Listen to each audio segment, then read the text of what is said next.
Hi friends, அனைவருக்கும் மீனாஸ் மெனுவின் இனிய நவராத்திரி நல்வாழ்த்துக்கள். நவராத்திரி 8ஆம் நாளான இன்று நாம் அம்பிகையை மகாகௌரி என்ற திருநாமத்தால் வழிபடுகிறோம். மகாகௌரி என்றால் மிகவும் அழகான பால் போல் வெண்மை நிறமுடையவள் என்று பொருள்.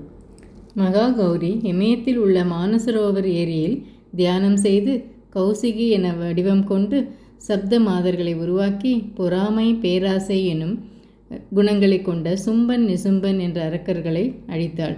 பின் ஈசனை அடைய வேண்டி இமயமலை காடுகளில் கடுமையான தவம் மேற்கொண்டாள். இந்த கடுமையான தவத்தின் காரணமாக அவளின் உடல் முழுவதும் கருமை படர்ந்தது. தேவியின் தவத்தால் மகிழ்ந்த ஈசன் தேவியை கங்கை நீரில் மூழ்கி எழச் செய்தார்.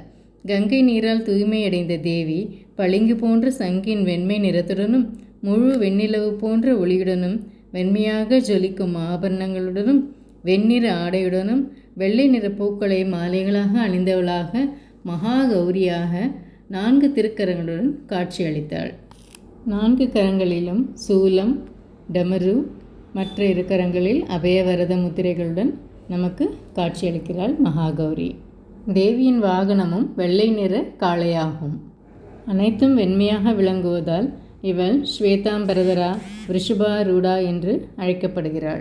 பொதுவாகவே நாம் இறைவனுக்கு பால் அபிஷேகம் செய்தால் நம் கர்ம வினைகளும் பாவங்களும் கழிகின்றன என்று சொல்வதுண்டு.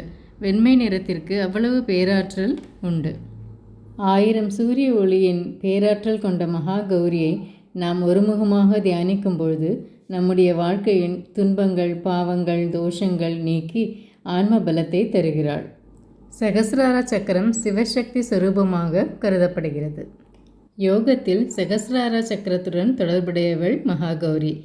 சகசிரார சக்கரத்தில் தேவியை தியானிப்பவர்கள் தெளிவான சிந்தனை, அறிவாற்றல் மட்டுமல்லாமல் நம் வாழ்வின் அடுத்த கட்டமான மோட்ச பாதைக்கும் வழிகாட்டுகிறாள்.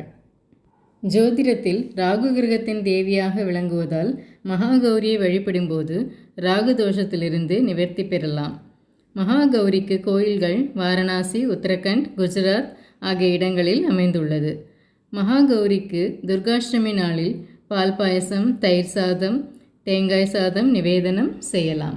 யாதேவி சர்வபூதேஷு மா மகாகௌரி ரூபேண சம்ஸ்திதா நமஸ்தஸ்யை நமஸ்தஸ்யை நமஸ்தஸ்யை நமோ நமः. ஸ்வேத விருஷப சமாருத ஸ்வேதாம்பரதரா சுச்சின் மகாகௌரி சுபம் தத்யான் மகாதேவ பிரமோததா. இவற்றை துதி செய்து மகாகௌரியின் அருள் பெறுவோம்.